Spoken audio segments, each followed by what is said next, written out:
I've got some bad news for the Pittsburgh Steelers. In fact, today's video was scripted and built and put together before even the real bad news came out, which is that Mike Tomlin told reporters Russell Wilson reported some calf tightness. Like, I'm not rooting for injuries, but that's some tough news for the Pittsburgh Steelers to get dealt right before week 1.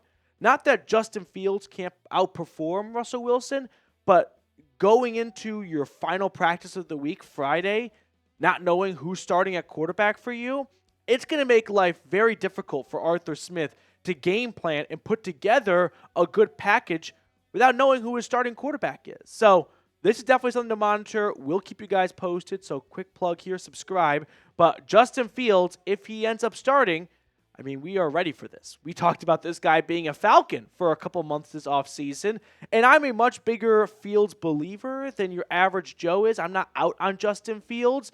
I think Justin Fields could end up being better than Russell Wilson. Like, this could be one of those cases where it might even be a blessing in disguise because I'm not very high on Russell Wilson to begin with this year. But I'm not high on any quarterback getting 3 days notice that they're starting NFL Week 1 and going out there and delivering.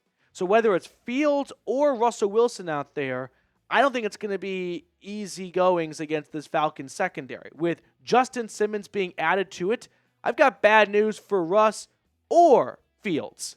They have to deal with 31, and that's not going to be a pleasant experience.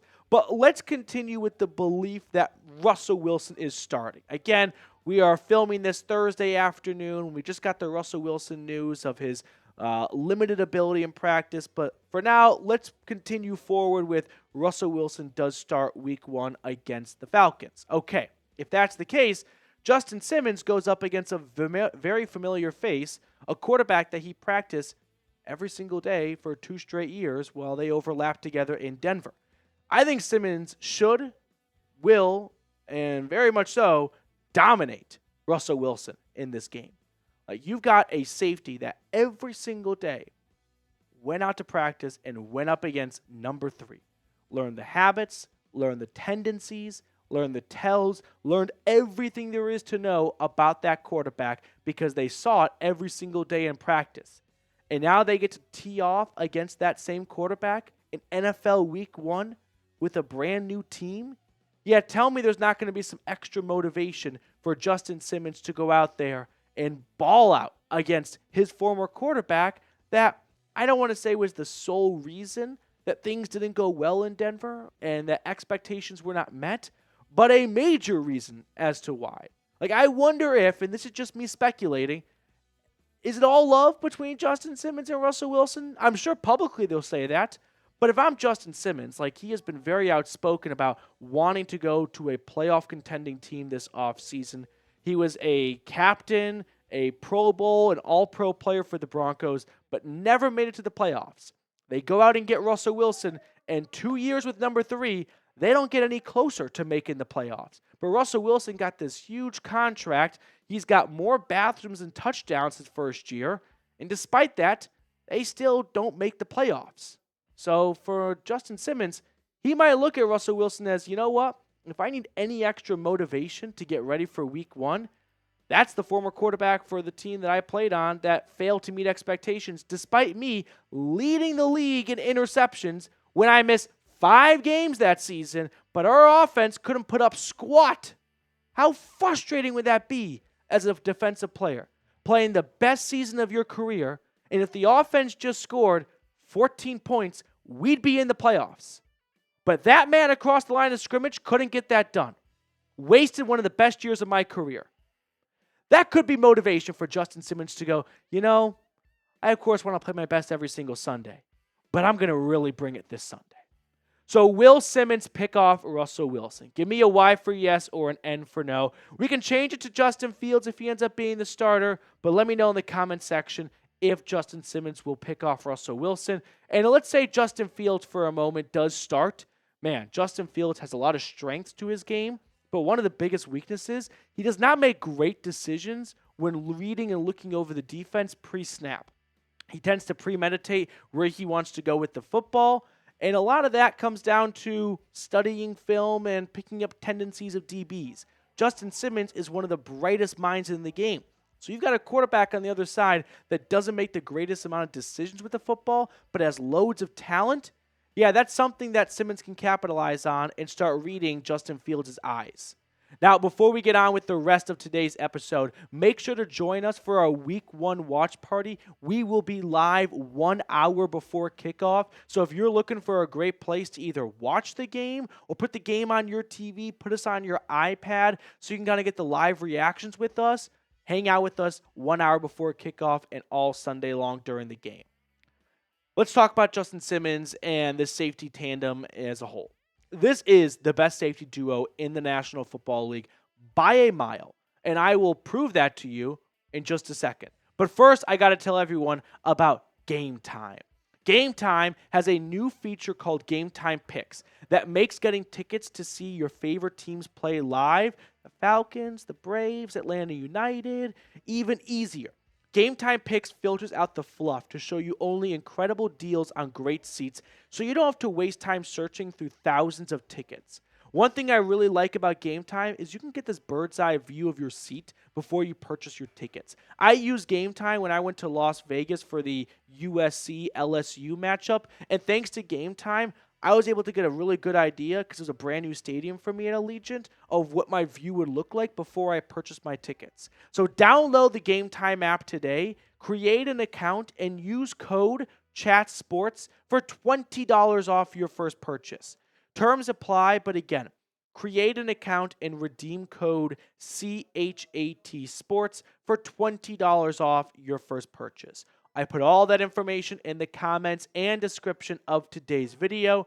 Download Game Time today. What time is it? Game time. Let's talk about the safety tandem for a moment here. It is the best safety duo in the National Football League, and I don't think it's even close. Like, just look at the numbers these guys put up last year. 9 combined interceptions, 5 combined forced fumbles, 14 total takeaways between these two players alone. You got 14 takeaways last year from 2 guys on your team. Imagine what the other 9 can do. So we've shared these, some of these stats before. We got some new ones, though. So I did the math here, and let's look at the 2018 to 2023 interception leaders. And you'll see that the Falcons have tied for first Justin Simmons, and then number 6, Jessie Bates on the same team. But we can take a little bit of a closer look. How about the last 2 seasons? Atlanta, they've got tied for first with both Bates and Simmons. The 2 leaders in takeaways, along with Deron Bland the last 2 years, and 2 of them are on the same team. I try to figure out if that's ever happened in a 2-year stretch. It actually turned into a very, very long process that I ultimately decided the juice was not worth the squeeze. So I'll just say right now, that's the first time in NFL history. In a 2-year stretch, 2 guys tied for first in takeaways play on the same team. Now, how about since Jessie Bates entered the league in 2018? Total takeaways, interceptions, and forced fumbles. Justin Simmons, second with 31. Jessie Bates tied for 6 with 26. So a larger sample size if you don't want to just go off the last 2 years, but you want to go all the way back since Jessie Bates was this wee little rookie for the Cincinnati Bengals, and Justin Simmons was in year 3 of his NFL career. You've got second and tied for 6, both in the top 10 of takeaways. You got 2 elite playmaking. Like, we see the playmaking abilities they have with all the interceptions and the pass breakups and the forced fumbles they produce. Ball hawk safeties. But on top of that, they've got a run defense that they can trust. So you know what that allows them to do? That allows them to just sit back and watch the quarterback. They don't have to have this pressure of doing more than what they're asked to do, right? I think this applies to a lot of jobs where you've got your responsibilities, but maybe you don't trust your coworker. I'm not calling out producer Reed, does a great job, to get their jobs done. So you start to overcompensate and do more than what you're asked, and then ultimately you get burned out. No, with Simmons and Bates, they've got one job. Track the quarterback and get the football.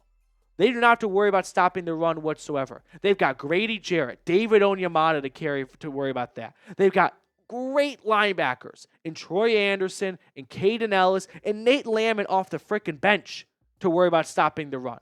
They've got one job, get the football.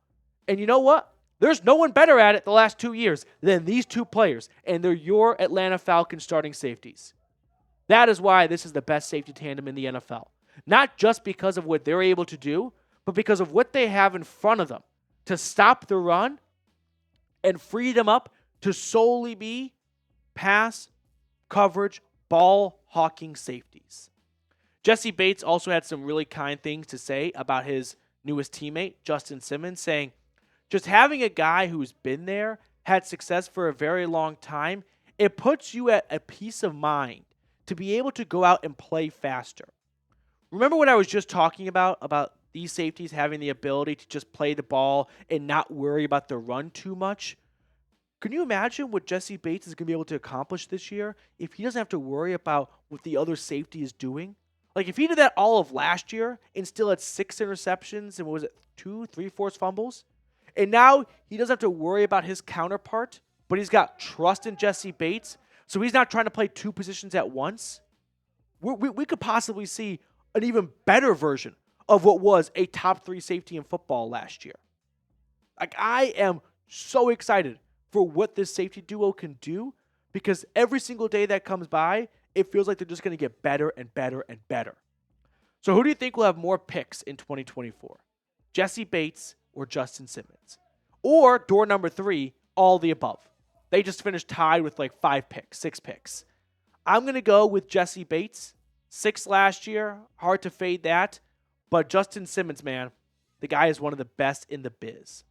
Before we sign off, I do want to show some love to the Dirty Birds Club going into our Week 1 watch party. Jose Santana, Ken Ballard, Trey1222, Jason Lundino, and Reese Atkins sending in a $100 super chat, getting added to the club, getting shout-outs all 2024 season long. If you want to get added to the Dirty Birds Club, $100 super chat during our watch parties this upcoming season, and we'll add your name to this list.